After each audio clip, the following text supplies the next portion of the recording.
손주 사랑은 자식 사랑과는 또 다른 차원의 사랑이라고 세상 모든 할아버지 할머니께서는 이구동성으로 말씀하십니다.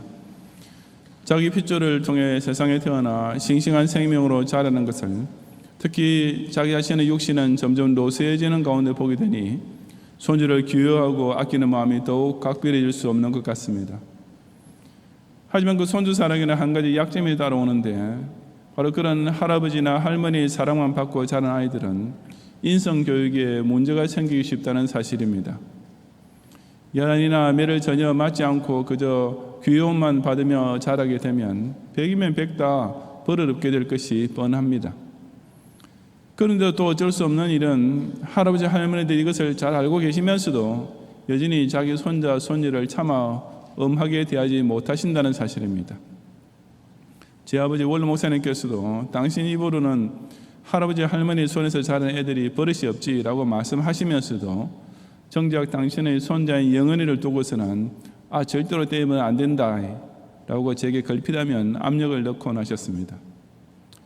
그러나 아버지의 자식 사랑은 할아버지 손주 사랑과는 결이 다른 까닭에 저는 아버지 말씀을 거역하고 영은이 키우면서 딱 3번 매를 든 적이 있었습니다.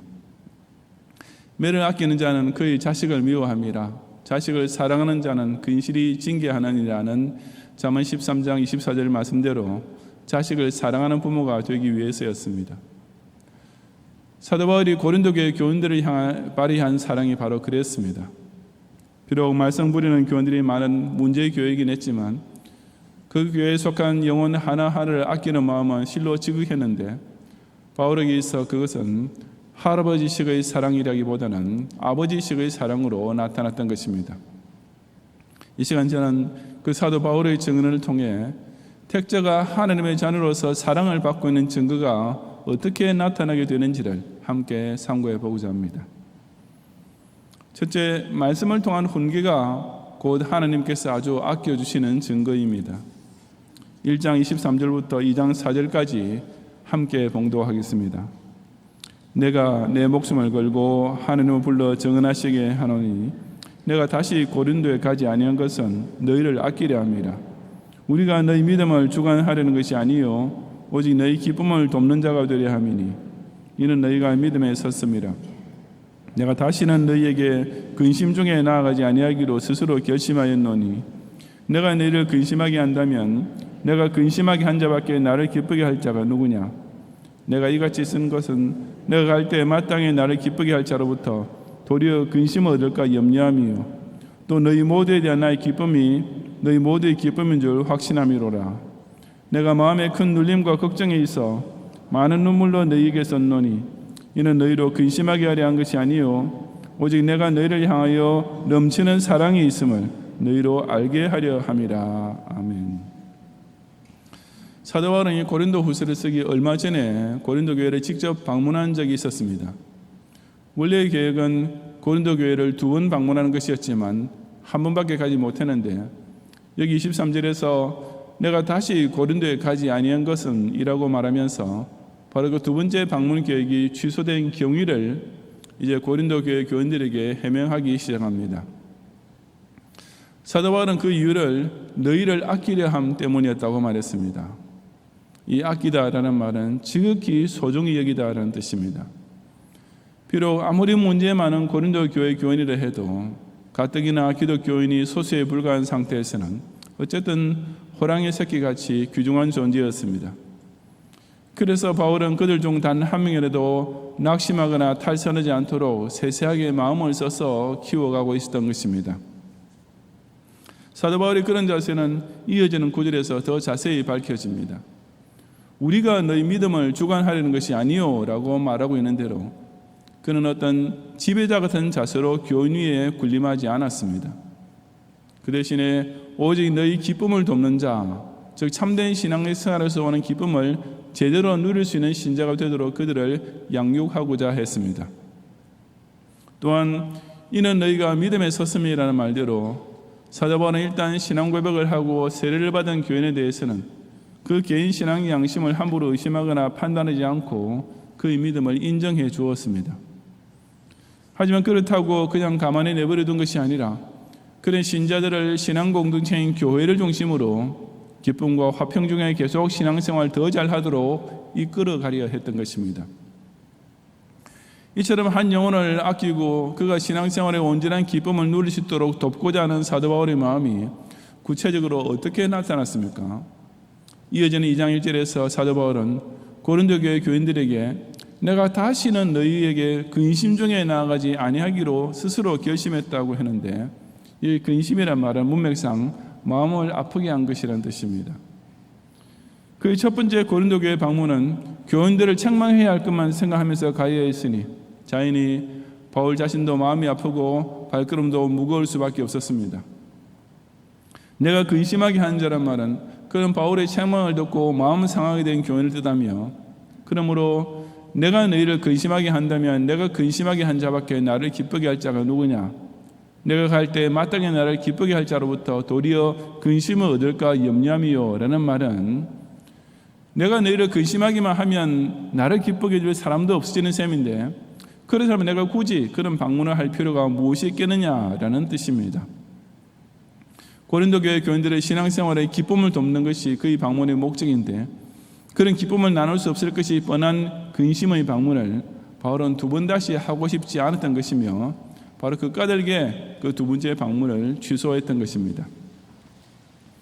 하지만 그렇다고 해서 사도 바울이 고린도 교회 교인들을 그냥 포기하고 내버려둔 것은 아니었습니다. 3절에 내가 이같이 쓴 것, 그리고 4절에 많은 눈물로 너희에게 썼노니라고 밝히고 있는 대로 그는 직접 방문하는 대신 편지를 한 장 써서 보냈습니다. 이 근심하게 한 편지, 혹은 아픔과 눈물의 편지라는 이름으로 불리고 있는 편지는 고린도 전서와 고린도 후서 사이에 또 한 번 보낸 어떤 편지를 가리키는데, 그 편지는 오늘날 우리에게 남겨져 있지는 않습니다. 하여튼 그 편지의 내용은 대부분 고린도 교회 내의 죄에 대한 책망, 그리고 회개와 권증의 촉구 등으로 가득 차 있었습니다. 그것은 바울이 고린도 전서와 1차 방문을 통해서 책망했던 사실에 대해서 고린도 교회가 여전히 회개하지 않고 있던 상황에서 보냈던 편지였으니 그 책망의 강도가 어땠을지 충분히 짐작할 수 있습니다. 그래서 지금 바울 스스로도 그 편지를 가리켜 내가 너희들을 근심하게 한, 즉 아프게 한 편지라고 부르고 있을 만큼 받은 쪽에서는 마음을 찔리고 괴로운 내용으로 가득 찬 편지였던 것입니다. 그러나 그런 편지를 보내는 바울 쪽에서도 그 아픔은 마찬가지였습니다. 그 근심을 편지를 써보낼 때 바울의 심정은 자신이 고린도 교회 교인들로부터 받는 오해, 사도적 권위를 무시당하는 아픔, 또 그들이 회개하지 않는 완고한 자세에 대한 안타까움, 이런 것으로 가득 차 있었습니다. 그러니 마음에 큰 눌림과 걱정이 있어 많은 눈물로 너희에게 썼노니라고 고백하고 있는 대로 그런 상황에서 편지를 보내는 것은 바울 자신에게도 정말 고통스러웠던 것입니다. 이처럼 고린도 교회 교인들에게는 아픔을 줄 근심의 편지요, 자기 자신에게는 고통스러운 눈물의 편지임에도 불구하고 바울이 그런 편지를 보낸 이유는 4절에서 밝히고 있는 그대로 오직 내가 너희를 향하여 넘치는 사랑이 있음을 너희로 알게 하려 함이었습니다. 그냥 사랑이 아니라 넘쳐 흐를 정도로 많은 사랑이 있었던 까닭에 그는 그 사랑하는, 그 아끼는 고린도 교회 교인들에게 마땅히 해야 할 책망하기를 마다하지 않았던 것입니다. 정말이지 목사가 야단치는 것이 재미있어서 훈독권을 내세워 마음대로 주관하는 권위를 누리고 싶어서 교인을 책망하는 것이겠습니까? 솔직히 저도 설교 시간에 훈계나 책망 따위는 전혀 하지 않고 그저 좋은 말만 하면서 목사 노릇을 할 수 있으면 참 좋겠습니다. 분명히 상대방에게 상처를 줄 수 있는 말, 인간적으로 생각하면 스스로 꺼내기도 참 거부하고 괴로운 말인데 그런 말이랑 하지도 않고 듣지도 않고 지내면 피차 얼마나 편하겠습니까? 하지만 성도 한 사람 한 사람을 향한 넘치는 사랑이 분명히 있는 목사라면 결코 그럴 수가 없습니다. 만약 목사 자신의 권위를 세우기 위한 책망, 진정한 사랑이 없는 책망이라면 당연히 아픈 상처만 생기게 만드는 독이 될 뿐이겠지만, 참으로 영혼을 아끼는 마음에서 나오는 훈계와 교훈과 책망은 그것을 받는 교인의 믿음을 바로 세우고 그 신앙생활의 기쁨을 회복시키는 양약이 되는 것을 잘 알고 있기 때문입니다. 위험한 대로 가까이 가고 있는 자녀를 보고 부모가 얘야 그리 가면 안 된다라고 경고해 주는 것이 어떻게 쓸데없는 간섭이나 미움의 발로가 되겠습니까? 밤늦게 돌아다니는 자녀를 보고 걱정함이 야단치는 것은 적어도 그 자녀를 버린 자식처럼 여기지 않고 진정으로 아끼고 있는 부모라면 당연히 해야만 할 일이 아닙니까? 그것은 오직 그 소중한 자녀를 악한 것들로부터 보호하기 위한, 그 생명을 지키기 위한 사랑의 책망일 뿐이기 때문입니다. 그런데도 얄팍한 사랑의 노래라 불러주는 목사와 그처럼 자기의 가려운 귀를 긁어주는 아양에 익숙한 교인들이 오늘날 현대 교회 안에 점점 더 늘어가고 있습니다. 양이 곁길로 빠지고 있는데 사나운 짐승 앞에 밥이 될 것이 뻔한데 목자의 양심이 있는 교육자라면 어떻게 그것을 가만히 내버려 두면서 그저 평안하십시오, 사랑합니다 라는 따위의 듣기 좋은 소리만 할 수 있다는 것입니까? 그러므로 때로는 여러분은 엄히 책망하고 여러분의 양심을 아프게 해줄 줄 아는 교육자를 배나 존경해야 합니다. 그런 목사, 강도사, 전도사야말로 정말 여러분을 아끼고 있는 진짜 목자이기 때문입니다. 연휴 주말이라 해서 주일을 빼먹으면 안 됩니다. 물질의 복을 받으려면 11주 생활부터 시작하셔야지요. 자녀가 정말 잘 되기 원하시면 주일 예배와 SFC 성경 공부 시간에 꼭 참석시켜야 합니다. 사랑이라는 사자 한번 말하지 않아도 그런 따끔한 말 한마디 속에 이 세상에서 여러분의 영혼을 정말 아끼고 있는 한 목자의 사랑이 얼마나 충만히 담겨 있는지를 알아야 합니다. 하나님의 말씀으로서 훈계를 받게 될 때 비록 그것이 당장은 내 마음에 괴로움을 주는 것이라 해도 그 책망의 적시에 있는 많은 눈물을 생각하고 그 뒤에 숨겨져 있는 넘치는 사랑을 꼭 깨닫는 성도들이 되시기를 바랍니다. 둘째로 교회를 통한 치리 또한 하나님께서 지극히 사랑해 주시는 증거입니다. 2장 5절 이하 11절까지 함께 봉독하겠습니다. 근심하게 한 자가 있었을지라도 나를 근심하게 한 것이 아니요 어느 정도 너희 모두를 근심하게 한 것이니 어느 정도라 하면 내가 너무 지나치게 말하지 아니하려 함이라. 이러한 사람은 많은 사람에게서 벌받는 것이 마땅하도다. 그런즉 너희는 차라리 그를 용서하고 위로할 것이니 그가 너무 많은 근심에 잠길까 두려워하느라. 그러므로 너희를 권하노니 사랑을 그들에게 나타내라. 너희가 범사에 순종하는지 그 증거를 알고자 하여 내가 이것을 너희에게 썼노라. 너희가 무슨 일이든지 누구를 용서하면 나도 그리하고 내가 만일 용서한 일이 있으면 용서한 그것은 너희를 위하여 그리스도 앞에서 한 것이니 이는 우리로 사탄에게 속지 않게 하려 함이라. 우리는 그 계책을 알지 못하는 바가 아니로라. 아멘. 여기 근심하게 한 자란 바로 바울이 받은 근심의 편지를 받고 고린도 교회가 실시한 권증을 받은 교인들, 즉 범죄한 사실에 대해 교회로부터 공적으로 징계를 받게 된 교인들을 가리킵니다. 그런 자들의 범죄는 비단 사도 바울만 근심하게 한 것이 아니라 어느 정도 너희 모두 즉 고린도 교회 전체를 근심하게 한 것이기도 했다고 말한 것입니다. 내가 너무 지나치게 말하지 아니하려 함이라는 말은 내 말이 너무 심하게 들리지 않게 하려고 이런 정도로만 말한다라는 뜻입니다. 즉 한 교인이 공적으로 범죄할 때 그것은 목회자에게 개인적 아픔도 되지만 그보다 공동체 전체에게 큰 고통을 주게 되는 것이라고 지적하는 것은 결코 너무 심한 말이 아니라는 의미입니다. 그러나 그처럼 정교에 근심을 끼친 범죄자라 해서 용서해 줘야 할 것을 잊으면 안 된다는 것 또한 사도 바울은 상기시키고 있습니다. 많은 사람에게서 벌 받는 것이 마땅하도다라는 말에서 많은 사람이란 그와 같은 권징이 교회의 공권에 따라 합법적으로 행해졌음을 가리키며 마땅하도다라는 말은 그렇게 공적으로 징계했으면 그것으로 충분하고 더는 거기에 대하여 뒷말하지 말라는 뜻입니다.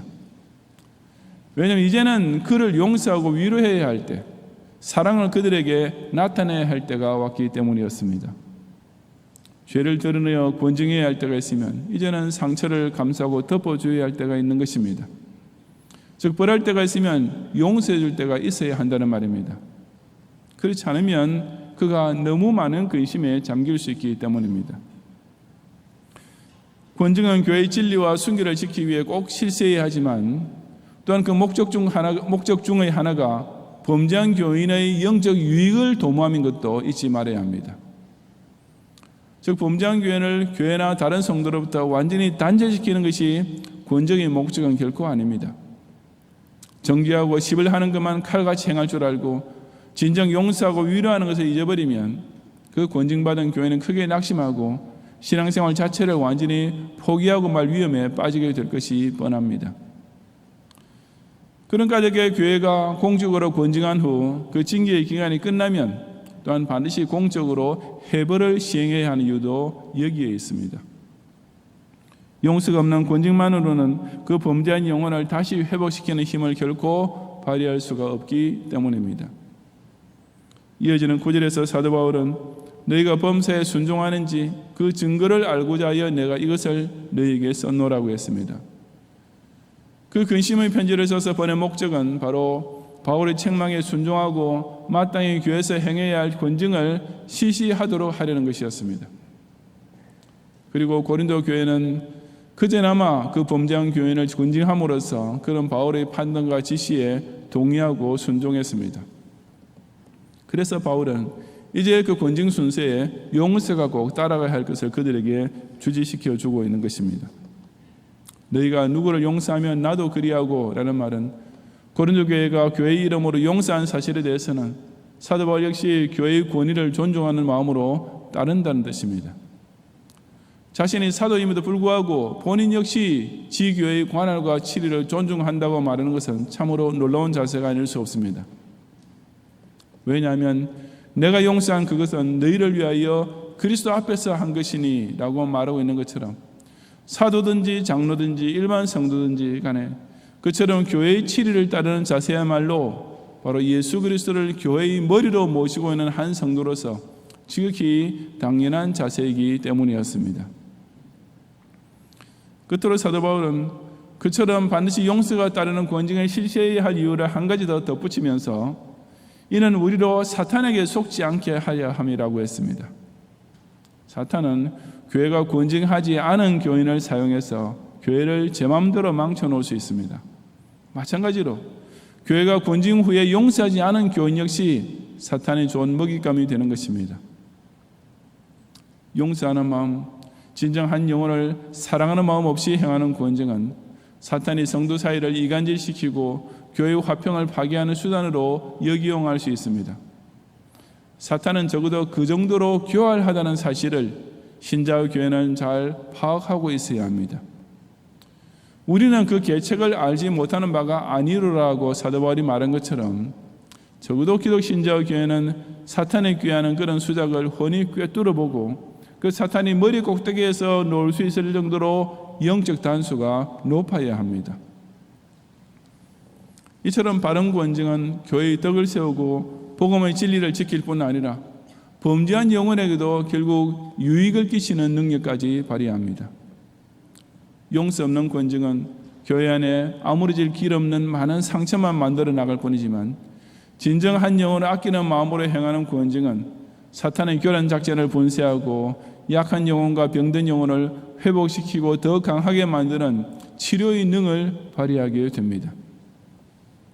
그러므로 교회를 통해 권징을 받게 될 때 교인은 그것이야말로 사실은 자기가 귀중히 여김을 받고 있으며 특별한 사랑을 받고 있는 증거인 줄로 깨달아야 하는 것입니다.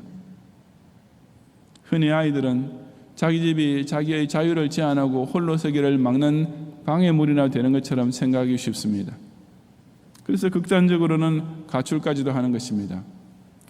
하지만 사실 집이야말로 그 약한 어린이를 안전하게 자라게 해주는 유일한 보호 공간이요, 사춘기의 청소년을 탈선으로부터 지켜주는 사랑의 울타리요 보금자리가 아니겠습니까? 미국에는 무정부주의자들이 꽤 많이 있습니다.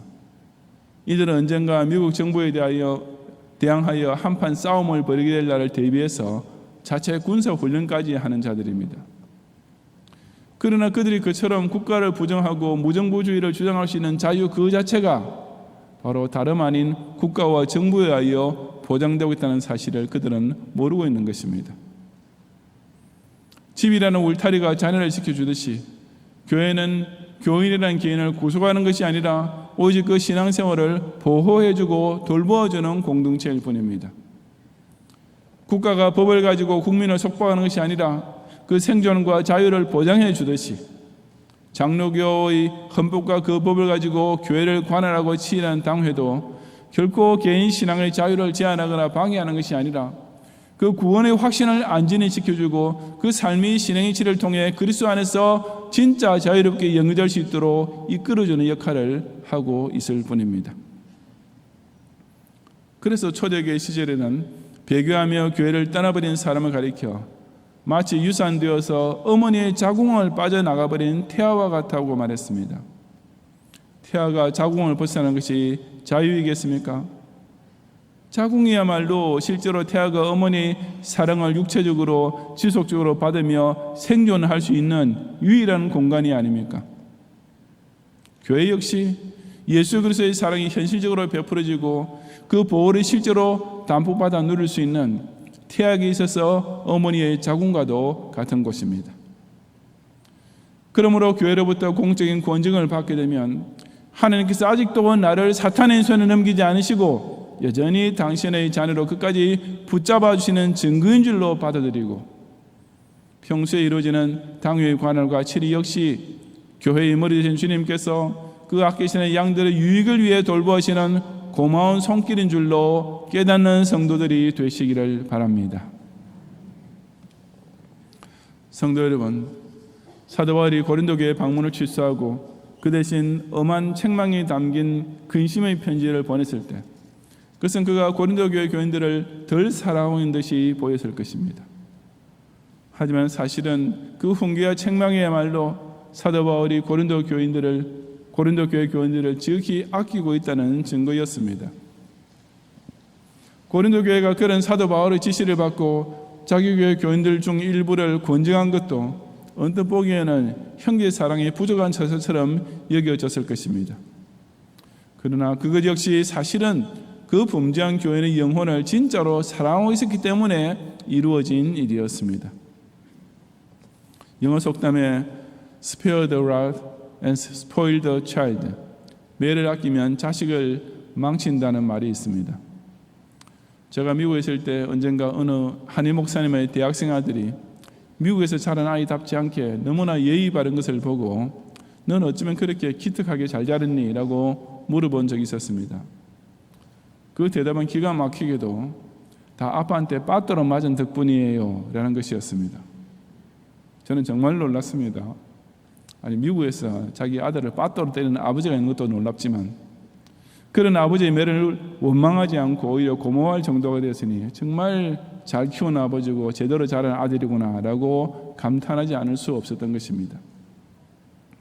하나님 역시 우리를 그저 마음 좋게만 대해주시다가 버릇없는 아이로 만드는 할아버지가 아니라 때로는 상처가 생길 만큼 매를 들어서라도 제대로 철든 자녀로 키우는 아버지와 같은 분이십니다. 그래서 잠언 27장 5절에도 면책은 숨은 사랑보다 나으니라고 말씀하지 않았습니까? 저는 연초에 가지는 본교회 교역자 수련회 중에 부목사님이나 여전사님들의 사역에 대한 간증을 들으면서 우리 경영교회 교인 여러분은 정말 좋은 목자들로부터 많은 사랑을 받고 있는 실로 행복한 양이라고 생각했던 적이 자주 있었습니다. 우리 경영의 교역자들이 교인들에게 베푸는 사랑이란 여러분을 그저 오냐오냐 하면서 칭찬과 아양으로 키우는 것이 결코 아닙니다. 그것은 하나님 앞에서 버릇없는 교인으로 만들 뿐이며 게으른 교회 생활과 파선하는 신앙으로 이끌게 될 뿐임을 잘 알고 있기 때문입니다. 그 대신 이분들은 여러분 오직 말씀으로 훈계하고 경청하며 여러분 양심을 콕콕 찔러 아프게 하고 지금보다 더 교회 중심으로 살도록 예배 시간에 한 번이라도 더 참석시키고 각종 헌금 생활에 빠짐없도록 부단히 주마 가편을 합니다. 그것이 겉으로는 냉정하고 제도적인 것처럼 보이지 몰라도 그 뒤에 감추어진 넘치는 사랑과 많은 눈물을 여러분은 정말 모르고 계시는 것입니다. 성경 말씀을 통한 교훈과 책망, 교회를 통한 관할과 치리, 이것들이 여러분에게 당장은 아픔을, 근심을, 상처를 준다 해도 사실은 모두가 다 바로 주님께서 여러분을 지극히 아끼고 계신다는 뚜렷한 증거입니다. 버릇없이 자라도 눈 감아주는 것은 사랑이 아니라 무책임일 뿐입니다. 죄를 지어도 넘겨버리는 것은 관용이 아니라 그냥 그대로 죽도록 내버려두는 무관심일 뿐입니다. 당신의 자녀를 아끼시는 까닭이 주시는 말씀의 훈계를 달게 받고 당신의 자녀를 바로 키우기 위해 주시는 교회의 치리에 기꺼이 순종함으로써 실로 하나님 앞에서 기특하게 잘 자르는 성도, 또 세상 앞에서 칭찬받는 신자가 되시기를 주님의 이름으로 축원합니다.